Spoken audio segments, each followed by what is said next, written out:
Hi. I hope you're all ready. I'm kind of sorry the senator didn't talk more about health care, but we will. So thank you for having me. It's an honor to be here with these very smart people. I am Julie Rovner from Kaiser Health News. I've been covering Medicare for All efforts since the first major bill was introduced in Congress in 1993. Senator Sanders was there. He was then a House member. A couple of months ago, I actually unearthed the file and put the original press release from Senator Paul Wellstone on Twitter. So I just mentioning that to point out this is hardly a new idea, but I think it's being taken a lot more seriously than it has in the past, which makes this a very good time to debate both the pros and cons of what a Medicare for All system might look like and how we might be able to get there from here. Joining us to answer this question are three experts: Jared Bernstein, Carolyn McClanahan, Richard Esco. I will introduce each of them briefly. You have their full bios in your packets. They'll each talk for about 10 minutes. I'll ask a question or two, and then we will open it up to the audience. So be thinking about what you want to ask. Immediately to my right is Jared Bernstein. He's a senior fellow at the Center on Budget and Policy Priorities here in Washington. He's a formerly chief economist and economic advisor to Vice President Joe Biden and a member of President Obama's economic team. Next to him is Carolyn McClanahan. She is a physician and certified financial planner at Life Planning Partners. She specializes in the interplay between health and financial issues. And finally, on the end, Richard Esco is a fellow at the Campaign for America's Future, a former advisor to Senator Sanders' campaign. He's worked all over the world and, relevant to today's discussion, helped former communist countries redesign their healthcare systems in the early 1990s. Without further ado, here is Carolyn.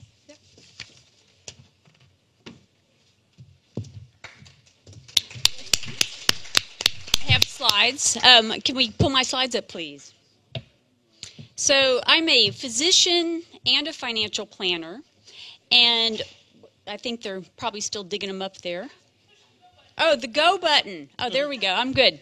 So yes, I'm a physician turned financial planner, and one of my jobs is I educate advisors and their clients on how to navigate our very complicated healthcare delivery system and healthcare payer system.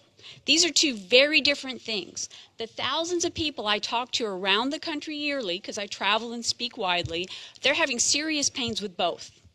That from the most important pain is the high cost of care, but also fragmented and dangerous delivery of care, and our crazy billing system, and dysfunctional medical records. They're just sapping the joy out of healthcare.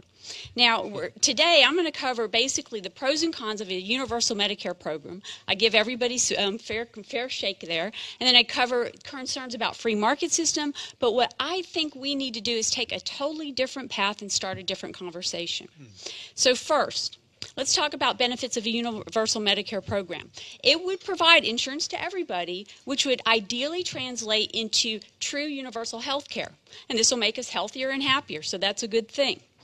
Because it takes us from 4 different payer systems right now down to one payer system, it will have the potential to improve efficiency and reduce costs. So that's a good thing.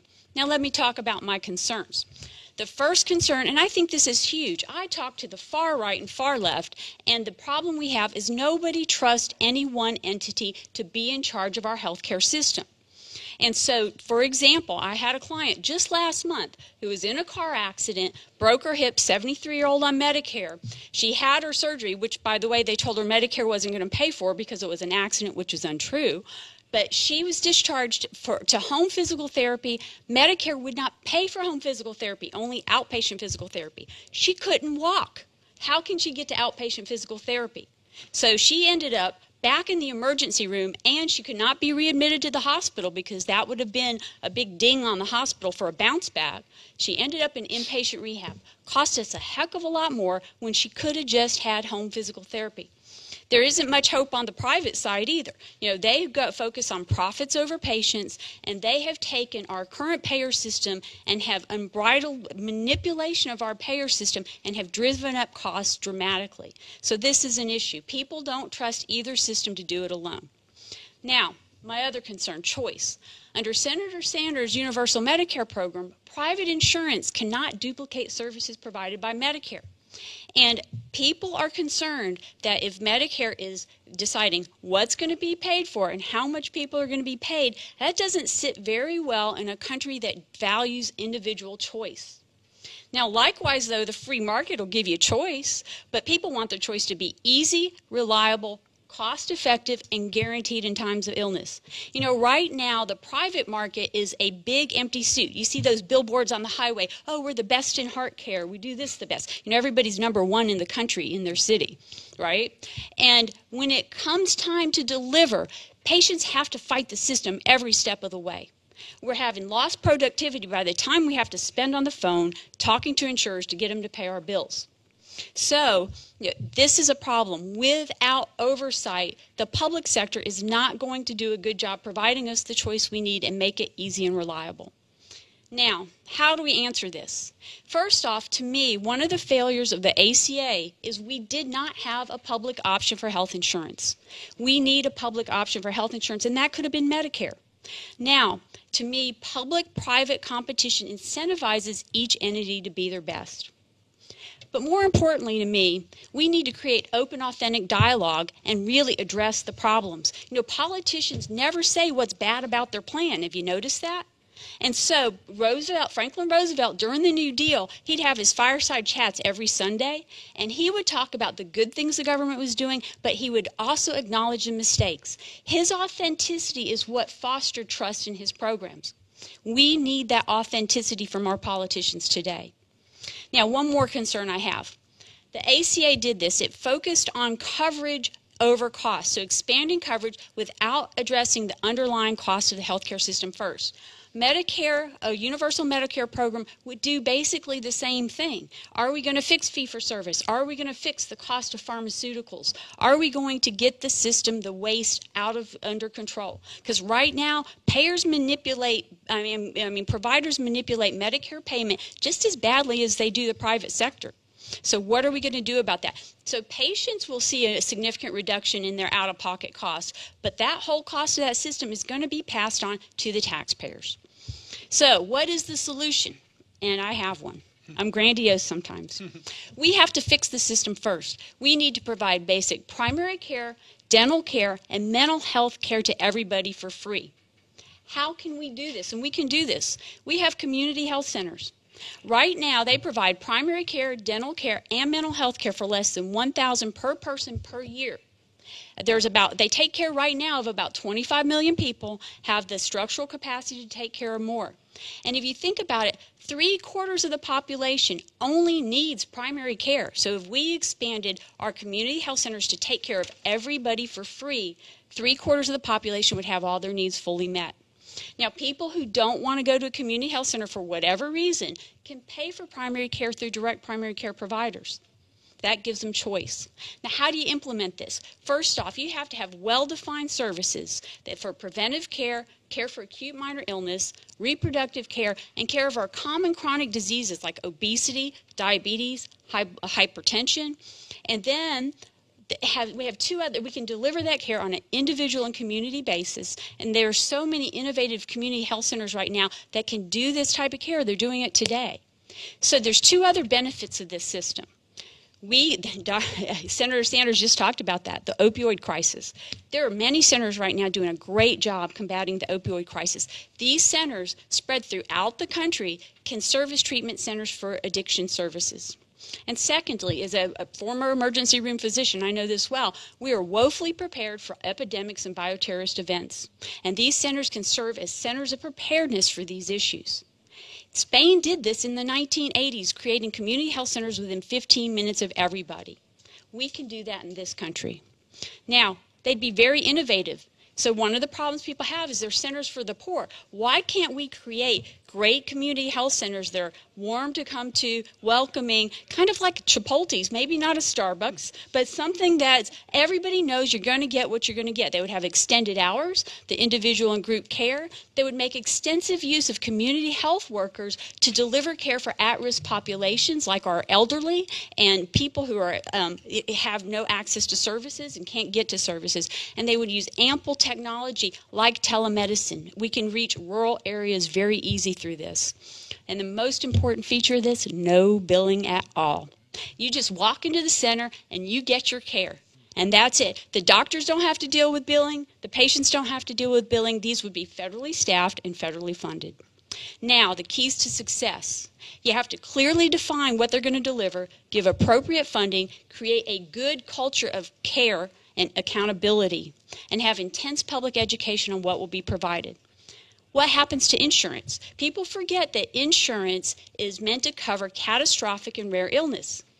And we can return to that definition of insurance. And so what would happen is you provide primary care directly, you remove that from insurance coverage, and insurance costs would go down immediately.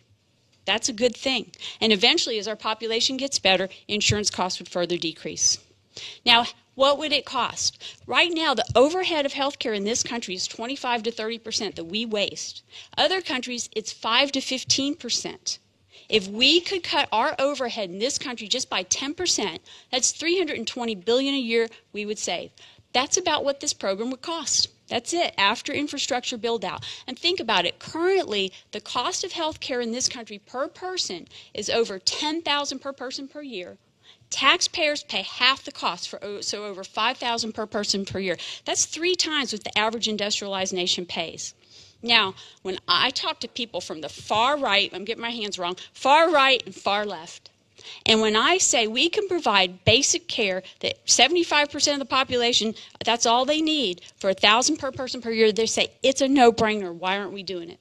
I come from Jacksonville, Florida, which is a very conservative place. And my paper, the Florida Times-Union, which is one of the only 2 national papers that supported Trump, regularly touts my proposal as an answer to some of our health care problems. So we can do this, and you think about it.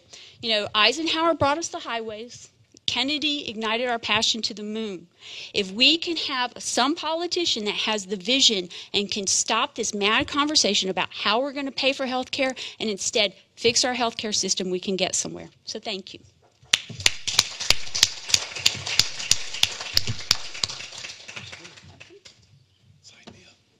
Okay, good deal. I'll talk. Go ahead, Richard. Okay. Well, let's see. I don't have overheads because I think, like a lot of people in the Trump era, I'm surviving moment to moment. So I missed the deadline. And I had thought about pulling together a lot of data points and statistics on healthcare, which I have in this file. But I think I'll start with just a couple anecdotes and why, after years, including years of experience in the private sector healthcare system, I've come to be convinced that private health insurance has no function in a public health care system. I got involved in that world in my late 20s. I was hired to run data systems for an HMO in the Bay Area, and then I went to work for the software manufacturer that designed those systems. I started designing them myself, but back in those days at that first job, I remember we would have weekly staff meetings where, among other things, we'd go over expensive cases. And one of the expensive cases we were reviewing was a neonate that was projected to cost about $1 million a month, which in 1982 is, and now is serious money. And without looking up from his papers, the CFO said, "Snuff the kid." And then he said, "Well, you know, I'm kind of kidding." But the fact is, you're looking at private health insurance as a system where that kind of response is built into the incentive. It is a structural part of the process. And by the way, he was not as ghastly a human being as you might think. That was just his first response because he was an economic actor. The second was I went from there to kind of large-scale data analysis, financial planning, started to work for large corporations, got brought into AIG, believe it or not, and I was in a benefits committee meeting with the CEO of AIG, Maurice Greenberg, Hank Greenberg, who had just been on the cover of Forbes magazine as the meanest boss in America, and he was now my boss. And he kept describing how he wanted, this was in the era, late 80s, of cafeteria plans were coming in and complex benefit designs and kind of precursor to behavioral economics, if you will, but very complicated. And Greenberg kept saying these different things that people didn't really it wasn't clear to anybody what he wanted, but all of his regular direct reports were frightened to ask him because he was incredibly mean and had such a vitriolic tongue that they didn't want to challenge him, but being young at the time and reckless, I said, well, excuse me, what are you trying to accomplish here? And he said, it's very simple. I want to give the employees less and make them think it's more. And that, to me, in a nutshell, is the private sector for insurance, whether it's benefits, whether it's health insurance, whether it's, anything of the kind. So I guess those two anecdotes have stayed with me. And the conclusion, one thing about that job was I had to get the numbers pretty right. If you're a data nerd, as some people in here have to be, the fun thing about it was since health insurance is measured in yearly increments, since employers can move year to year, I had to be right, and I knew within 18 months whether I had been right or not. So I kind of enjoyed that work in certain ways. But I did have to be right. It served me well later in life. And when the debate was going on about what became the Affordable Care Act in 2007, thereabouts in the Democratic primary 2008, I did some projecting on the individual mandate and how many people then, including Krugman, were calling it universal coverage, which just really bothered me because I knew it wasn't going to be universal. There was no way there was going to be a compliance problem. I underestimated the compliance problem. I will say I was righter than anybody else I know, but I was way off. Among other things, I didn't predict the intransigence of Republican governors on the Medicaid side and so on. But basically, the thing I got most wrong back then was that I said that I thought that some form of single-payer coverage was politically unfeasible. And I've come to believe that it's actually the only thing that's politically feasible. And I'll tell you why. For one thing, I don't believe anymore that the public policy goal of health policy should be to ensure that every American has let's stop using interchangeably the words health care and health insurance. The public policy goal should be to make sure that every American has adequate health care. And having an intimate familiarity with the health insurance industry, private health insurance industry, I no longer believe that it is possible to execute that public policy goal with actors whose primary motivation is to undermine it. I no longer think that's feasible or realistic. And I also want to point out, by the way, that we already have single payer in the private sector. If you're in Alabama, Blue Cross of Alabama has a 90% share of the private health insurance market there, the last data I looked at. Depending on which reports you look, it's the monopoly or near monopoly status using Justice Department, not economic terms, is either 94% of healthcare markets, or if you want to be conservative, 57% of healthcare markets. But more than half of the healthcare markets in this country are dominated by one or two players. Now, complicating things further, there's also something again, using Justice Department terms rather than economics, something approaching monopoly status in the hospital markets as well. So any manipulation you do, I mean, I don't minimize the massive scale of what it would take to convert to whether you want to call it Medicare for all or use other terminology, but I think that we have to acknowledge that that there is a major provider issue to be addressed, and there will be provider displacement. I don't think we can minimize that.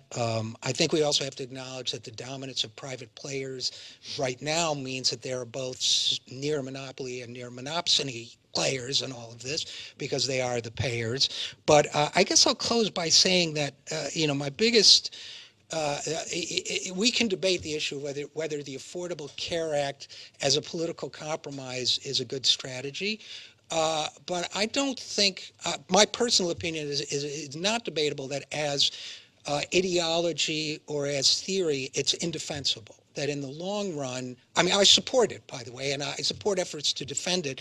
My personal philosophy is get people health care one life at a time if you have to. But so I certainly support it, but particularly under present circumstances. But I think in the long run, for the reasons I've said, the fact that the primary agents of the Affordable Care Act are private players, I think it will not succeed. And I think the notion that that individuals can be smart healthcare shoppers, not only do I disagree with it, but it makes my teeth ache every time I hear somebody mention it, because literally the goal of the health insurer is not to not to insure you if you're sick, B, not to provide you care if you become sick, and there is no way, given the complexity of the process. Have you ever seen an advertisement that says we're the best health insurance plan in the country if you have a chronic disease? You're not going to see it. Right. So I think we have to get away from this notion that we're somehow going to create a mechanism by which the American people can become smart shoppers, and we have to get away from the notion that if the system doesn't work, it's the public's fault. It's the system's fault. Exactly. And so that, I guess I may have had some other great point in here, but if you can read this, good luck. So I can't. So I'll close right there. Thank you very much. You. Well, it was a real pleasure listening to Carolyn and Richard. I've long been a big fan of community health centers and felt that they were an underexploited resource, undertapped.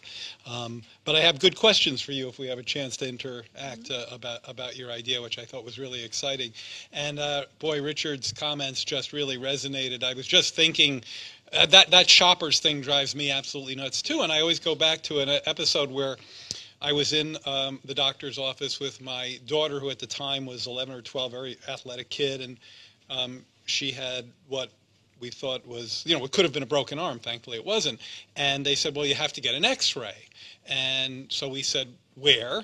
Because this was a local doctor's office. And they said, well, there's a place downstairs, but if you want to shop around, we have a list of places you can shop. Well, of course we went downstairs, as anybody would. And the idea that we were going to sit there and get on the phone and say, well, what would you charge for a kid with an X-ray was insanity. And yet, literally, you hear these words from politicians' mouth incessantly. I have a three-part presentation that I'm going to try to breeze through because so much of it has kind of been covered, but I start from the premise that there needs to be in this country, if not single payer, some sort of universal coverage. And perhaps somewhat unlike Richard, I don't know that we have to get there through single payer, although that is an attractive model. I understand the panel is Medicare for all, but that's just one way to get to universal coverage. And so I want to talk about, some of the deficiencies of the current system, B, how I think the Affordable Care Act has kind of helped ameliorate some of them, and C, an issue that looms large for me as a kind of political economist, which is path dependency. How do we get from here to there? I was struck by one of Carolyn's slides that said, we have to sort of start this all over again. I don't remember exactly what you said, but it was a very different perspective, not necessarily right or wrong. Mine is I'm much more of an incrementalist, which is the notion that where you are going is very much a function of where you start. I've worked a lot with younger people on this issue. I had a colleague who I used to work with closely on the issue, who was a lot younger than me, and he kind of bristled at my path dependency, and I understand that. But maybe because I've been knocked around in this debate for 30 years, that's where I'm coming from. I start from something that actually links up to Richard's comments about healthcare shoppers and some of what Carolyn said as well, going back to a really seminal article that kind of just started me thinking about this, these many decades ago, by the Nobel laureate economist Ken Arrow, and he wrote an article in the mid '60s that just got a lot of at least economists who are interested in the public sector thinking about why healthcare is such a different kind of a good, if you will, or service than a can of seltzer or a microphone. And the logic was very strong and I think pretty straightforward. For one, you can't be a healthcare shopper because the information is so asymmetric. What you know and what doctors know is so different, and your dependency on the physician to provide you information is such that you can't be an educated shopper when you're talking about health care, and particularly in the case of disease. Now, it may be that you could be an educated shopper if you were going out to buy some medication, but the market failure in that case goes very deep, and I'll get to that in a second. Your purchases are lumpy of health care. I mean, as you were saying a minute ago, in most cases if you're lucky, you don't have to engage with the system much at all. So it's not like shopping for food where you kind of know what you're doing. Also, and this is the fundamental one, the most fundamental one, if I show up at the emergency room, they have to treat me. If I show up at the supermarket, they don't have to feed me. And that right there takes healthcare out of the market. There was a telling episode in one of the Republican debates in this last presidential election where one of the 16 or 17 people that were vanquished by Trump on that said something to the effect of, well, certainly, we're not going to let people die in the streets. And the audience was like, oh, yes, we are. And, that was a somewhat chilling and telling moment. But we're not there as a country, other than the folks that were in that audience, I guess. So once you take healthcare out of the market, in that sense, trying to jam it back in is problematic, which is what we've done. And so I worked for the Obama administration when we crafted the Affordable Care Act, and I always thought that people like Julie do a very good job of making this understandable to everyone, but people always think healthcare is really complicated. Healthcare reform is real. I don't think it's really all that complicated. I think it actually can be broken down like this. If you want to cover everybody, which is the goal of healthcare reform, whether it's no matter where you're coming from, that is the goal, I believe, of what we're talking about today. If you want to cover everyone, then you have to have a risk pool. Because the only way insurance works is the healthy subsidize the ill. So if you have a risk pool, then you have to have a mandate. And if you have to have a mandate, there are going to be some people who can't afford the mandate, so you're going to have to subsidize them. Boom, that's health care. That's the Affordable Care Act. If you want to cover people, you need a risk pool. If you want to have a risk pool, you got to have a mandate. If you're going to have a mandate, there are going to be some people who can't meet the mandate without a subsidy. Now, interestingly, every system has these components. I was actually very interested in Carolyn's, who kind of gets outside this box in a fascinating way. But all the systems that exist throughout the advanced economies, France, Germany, Switzerland, Singapore, they all have that structure. Some have single payer, some have private insurers. In Germany, there's lots of private insurers, but they have very significant cost controls. And that takes me to my second point. What the Affordable Care Act brought to the table. Remember, I'm operating from a perspective of path dependency, so it's not because of any allegiance to the Affordable Care Act. Believe me, I see its flaws, but it is, at least as it stands, the law of the land. So let's talk about what I think was achieved there and what wasn't. We spend 18% of our GDP on healthcare, some 17, 18%, something in that category. I think the average of the other advanced economies is 10 to 12%. Let's say it's 12%. That's a 6 percentage point difference between what they spend and we spend. 6 percentage point of GDP, that's 1.2 trillion in today's dollars, if I did my math right. And so when people talk about getting to single payer, they often say, well, it's going to be cheaper because we're going to save 6 percentage points of GDP, over $1 trillion. But of course, you have to realize that our great efficiencies of the members of this panel are other people's paychecks and their lobbyist firms' income, and you have to ask yourself where the waste is and how disruptive it will be to get rid of it. I think, pretty simply put, it's in the insurers, and you heard a little bit of that from Carolyn. It's in pharma. We haven't talked about that, but I think Stephen Brill did remarkably perceptive research on that point, the extent to which our drug costs are just over the roof. And it's in the hospital sector as well, particularly in the private side, but in the public side as well. As I mentioned, every one of the systems that saves that 6+% of GDP has significant cost controls, and the ACA has them as well. They're not nearly as deep. They're much more nudges than rules. But if you actually look at the trend in healthcare costs, they've diminished significantly. And to be clear and to be fair, some of that slowdown came before the ACA was in place.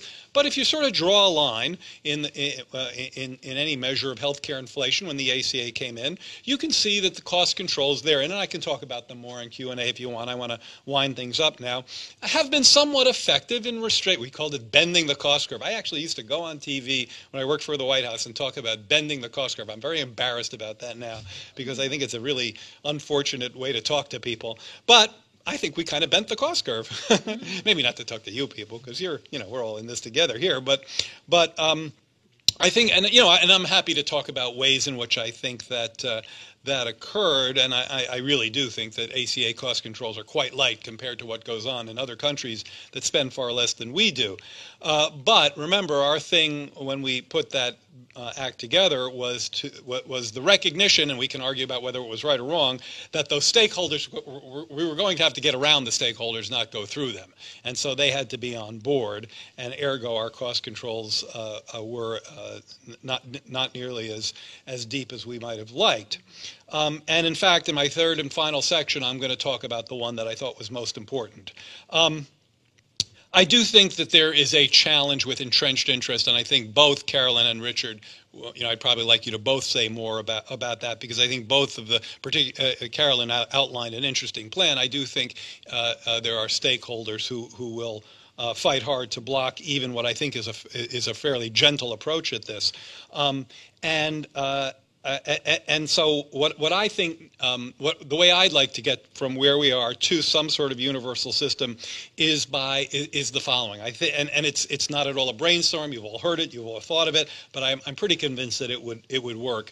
And that is to add a public option to the Obamacare exchanges. This is an idea of crisis creates opportunity. There are lots of these things. They're called bear counties. It doesn't mean like grizzly bears.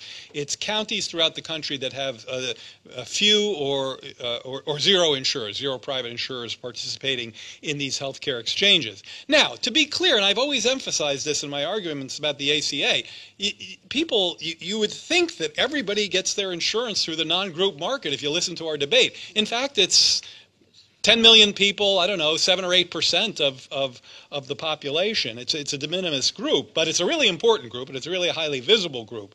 And the reason why we wanted a public option in the first place, Republicans said when we were putting the ACA together, no public option, because that's just a nose under the tent for, single payer. And I thought, geez, I think they might be kind of right about that. The idea is that it will, given the inefficiencies in the private system, which you've heard about already, given the inefficiencies that Carolyn and Richard talked about in the private system, I do believe that a Medicare-like option within the exchanges would outcompete their private competitors. And if the private competitors weren't in the option, it would do something all the more important in the short term, give people an insurance option. If you can just get that camel's nose under the tent, I believe that the logic of the Medicare for all or an expanded Medicaid program would kick in pretty quickly and would spread, and it would do it, and it would spread in such a way that it wouldn't necessarily, at least out of the gate, invoke the animosity and pushback of the deep-pocketed and very aggressive opponents for whom that 6% of GDP, that $1.2 trillion, means their livelihood. I can say more about that, but that's the way I would propose to get from here to there. Well, thank you very much. That's quite a provocative group of statements. Since we have a couple minutes, I want to ask a question or two. And actually, I guess it's one question, really. What do you do as you try to move towards universal coverage about, A, induced demand, since this is an economics panel, and, if everything would be free, how do you keep people from consuming too much of it? And what do you do? You all mentioned the dislocation in the healthcare economy. What do you do about the dislocation? I guess I would say, first of all, I want to challenge the phrase universal coverage, because right now, Milliman, the actuarial firm, does a study every year on the out-of-pocket costs for a family of four with quote-unquote good PPO coverage. I'm sure you're familiar with it. Last figure was the out-of-pocket cost premiums plus copays and deductibles for that family of four with good coverage, $12,000 a year, 11.9 something. The total cost, and I know the economists in the room and I sometimes disagree, they would call that all costs. The employer plus employee costs is more than $26,000.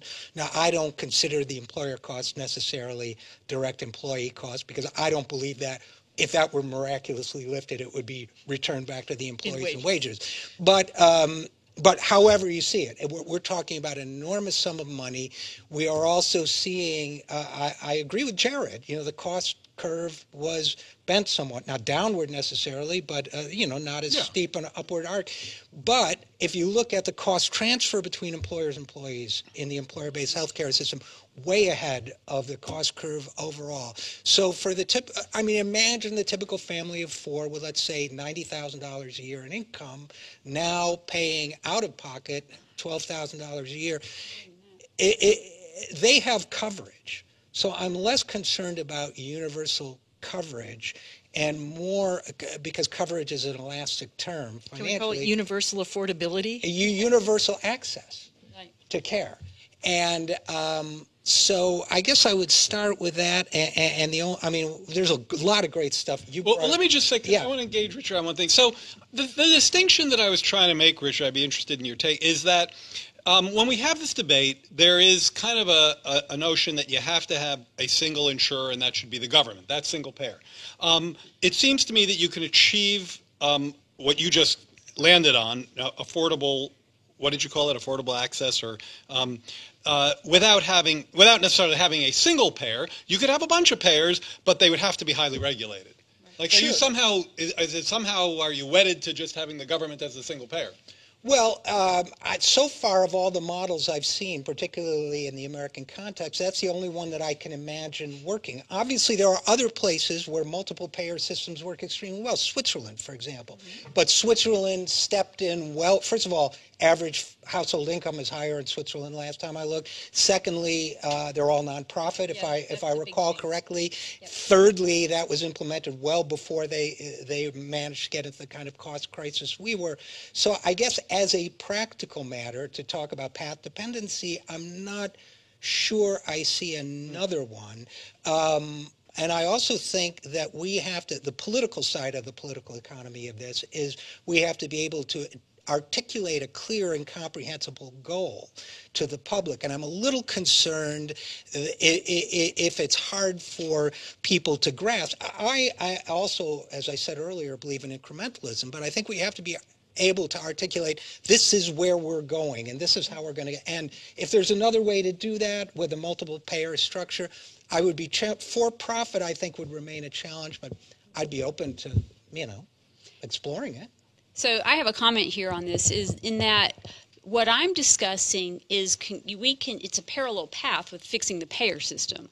It's solving a lot of the pains that people are currently facing now. And to answer your question of, okay, if everything's free, how are you going to control costs? Well, these centers would have well-defined services. And so if it's not delivered, they don't get it. And if they want something, so for example, if it's not evidence-based, or if you want acupuncture and it's not proven, then you go outside the system and you pay for it. You can go to direct primary care providers. And community health centers already do this. They control costs very well within their system, and they deliver good care within that basically it's a capitated type system. And they get discounts that others don't get. Yes, and so so especially on drugs, and I mean, and that's the beauty of this system is you would have a pharmacy within the community health center. People walk in, they get their treatment, they get their drugs. I do that right now. I volunteer still at a community health center, taking care of the working homeless. By the way, full-time jobs come see me at night. They're still homeless, and we give them their drugs the same day. And so yes, we have, and that's how it would work. We'd get special deals on drugs and basic treatments, and that would keep costs under control. So meanwhile, you can decide, ferret out. Are we going to go single payer? Are we going to go to fix the ACA? Or do we go to a totally free market system? To me, whichever politician can give the right vision is the one who's going to win the choice. Right. Let's open it up to the audience. Wait for the microphone. Hi. Being a senior, I get Medicare, but I also have retire health care and a very good plan. In principle, I'm strongly like the idea of single payer, and especially because I have a son, in 2 more years, he would have to get his own insurance. He's no longer covered mine. He's 25, he'll be 27 under my care. This kind of goes through the whole lock-in or, path dependency problem, because millions of workers and people have, whether they're currently under health care plans or they're retirees, they get these health care plans that have been covered by their employers. And, I all think that we have to do something for all those millions of workers, people who do not get coverage. But what happens when you talk to move towards a single payer or what happens to those plans, which are actually, they're all over the map. Ours is very good. Do we lose those? How does that transition? How do you make that transition? Because lock-in and path dependency implies that there is a transition that has to happen as you move from one kind of system to another, unless there's some hybrid system of some sort. So I'd like to answer that. First off, I speak to employers all over the country. They would love to get out of the healthcare business. And more employers, you retired with a great healthcare plan, but more and more employers are offering very poor packages with very expensive coverage, and it's very hard on the employees. And so for me, by removing primary care from coverage first, and in fact, employers are doing that. They're going to direct primary care sometimes out of the system. And so by removing that from coverage, we've started the first step to delivering better care, and then that will allow us to move down a path of who's going to pay going forward. And I think employers creating a large single pool instead of having employer-based coverage would be a great first step. Yeah, let me speak to that. See, I think the challenge is, I'll bet you're right about employers. I mean, why do you want to build cars and have a healthcare system that you self-insure? But it's the workers who would. I mean, we found with the Affordable Care Act that the extent to which people would say the healthcare system sucks, but I love my plan and I don't want it to change one whit, was a major problem.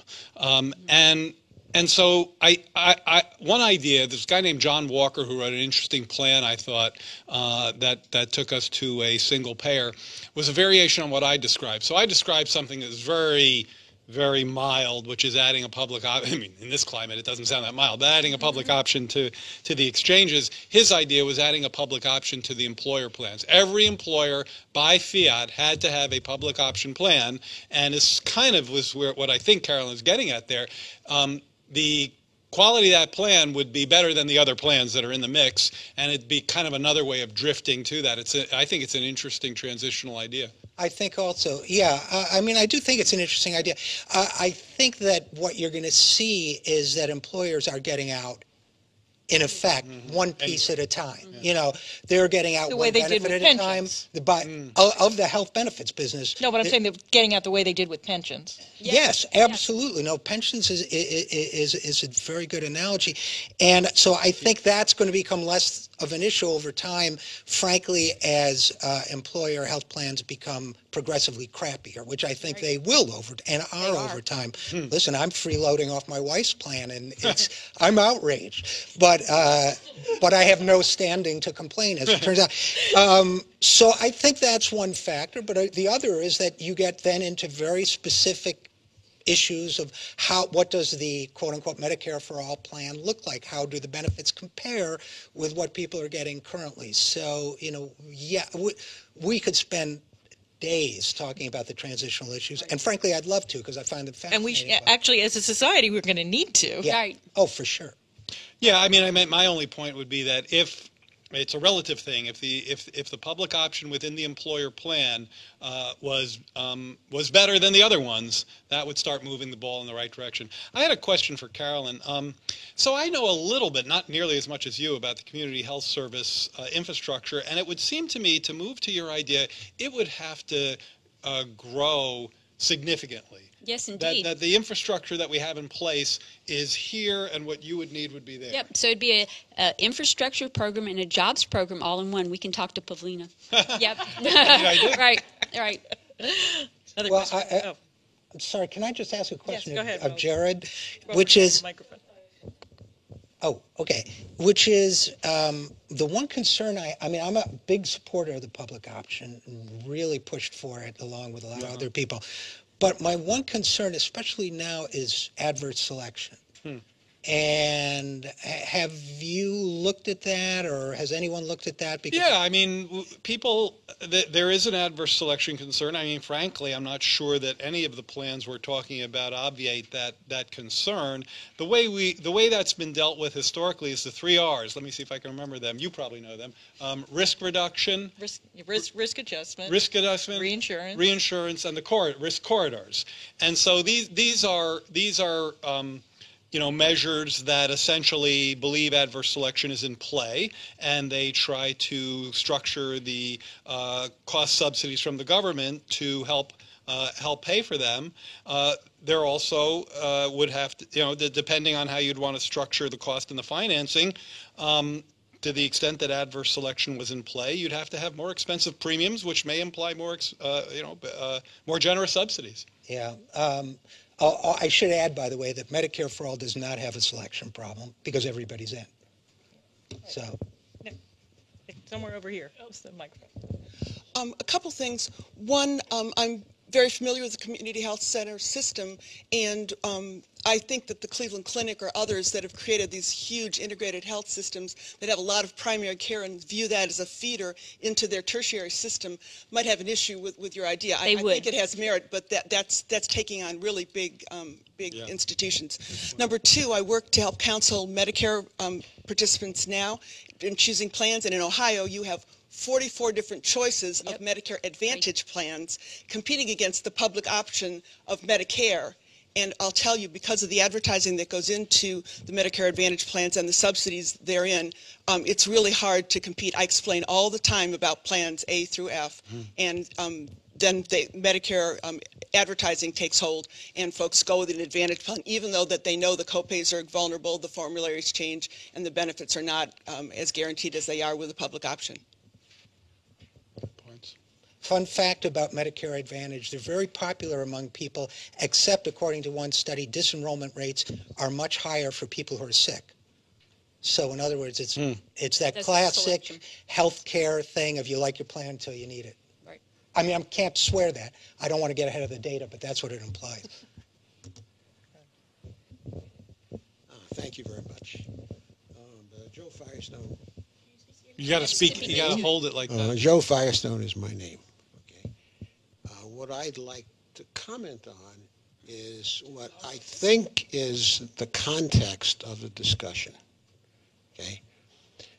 I think the context is perhaps small variations of our present politics. And what I'm wondering about is what you would think would be the best policy to try to get if we had a real departure from our current politics, not just a departure from Trumpian politics, okay, but also a departure from the kind of politics we've had for a very long time. So, for example, okay, if Bernie Sanders were to win, okay, as president, or somebody like Bernie Sanders, and we had a progressive movement which was really resurgent so that we had a friendly Congress. The Senate was friendly, and the House was friendly too. And we had the kind of victory that we had, in 2008 in terms of numbers, but the Congress was a more progressive Congress. But then we had, in 2009. Okay, so try to imagine that kind of situation. Then I wonder what we would do, because in that situation, we would have the same choices, that you outlined here, but we would be able to pass what we wanted, what we thought was actually the best policy. And in that kind of situation, what I would start to think about is something like this. We have a butcher's bill. In 2005, there was a very good survey done at Harvard, at least the best available at the time, that indicated that due to lack of coverage, there were 45,000 fatalities per year in 2005. Is there a question in here? Because we've only have another couple of minutes. Yeah, there's a question in here, okay? Can you ask it, please? Well, can I talk about the No, we don't. Have We only other have- people. we only have 3 other minutes. people want to ask questions. So okay, let me, if I may, let me jump in. Let me jump in because I think I may have some, and I think I may see where you're going. So, it's not just about the politics. I mean, you're painting a picture of a very different politics than we had, and if we had a very different politics, the problem is that 6% of GDP that has so many entrenched interests behind it. So if we could do everything, if we were in a situation like you described, I think what I might suggest is taking the Medicaid age eligibility down 10 years. And Medicare? I'm sorry, Medicare age eligibility down 10 years.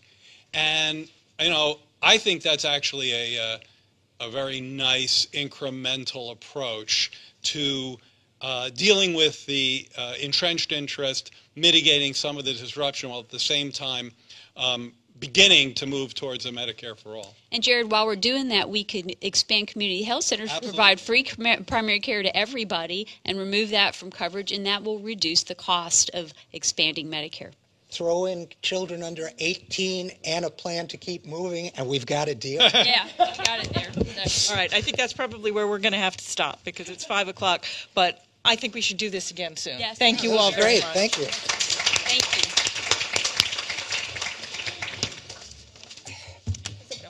Yeah, thank you. On behalf of both of Economists for Peace and Security and the LBJ School, I want to thank this panel, the other panels, our keynote speakers, Senator Sanders, Congressman Khanna, for what has been a truly impressive afternoon, very much, I think, in the spirit of what we wanted to accomplish. I want to thank Stephanie Kelton, chairman of the board, and I want to thank the true powers that be in this organization, Taya Harvey, our director, Ellie Warren, for the work that they do and continue to do, on which everything else depends. Thank you very much.